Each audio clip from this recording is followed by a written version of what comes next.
আজকে অ্যাওয়ার্ড পেয়েছি হচ্ছে আমি শ্যামা কাপের জন্য। লাস্ট ইয়ার আমার সিনেমাটা রিলিজ হয়েছে।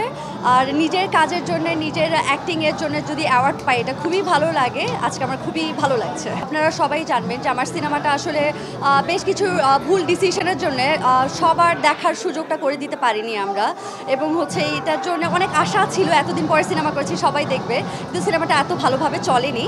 তো এখন যখন সেটার জন্য আমি রিকগনিশন পাচ্ছি এবং অ্যাক্টিংয়ের জন্য আমি সেটার অ্যাওয়ার্ড পাচ্ছি, এটা খুবই ভালো লাগার একটা ফিলিংস এবং আনন্দ লাগছে আসলে। 3টা সিনেমার কাজ আমার কমপ্লিট করে বসে আছি। সাইলেন্সটা হচ্ছে অক্টোবরে আই গেস রিলিজ হবে, ডেটটা এখনও অ্যানাউন্স করা হয়নি, সেটার জন্য ওয়েট করছি।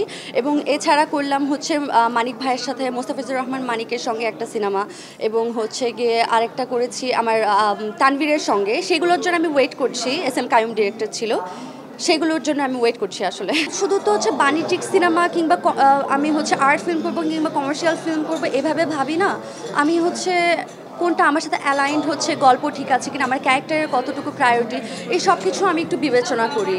আমি জাস্ট কোনো সিনেমাতে শো পিস হয়ে থাকতে পারি না। আমার ওখানে যদি চ্যালেঞ্জ থাকে, অ্যাক্টিং করার জায়গা থাকে, তাহলেই আমি সিনেমা আসলে চুজ করি। শুধু শো পিস আমি হতে পারি না।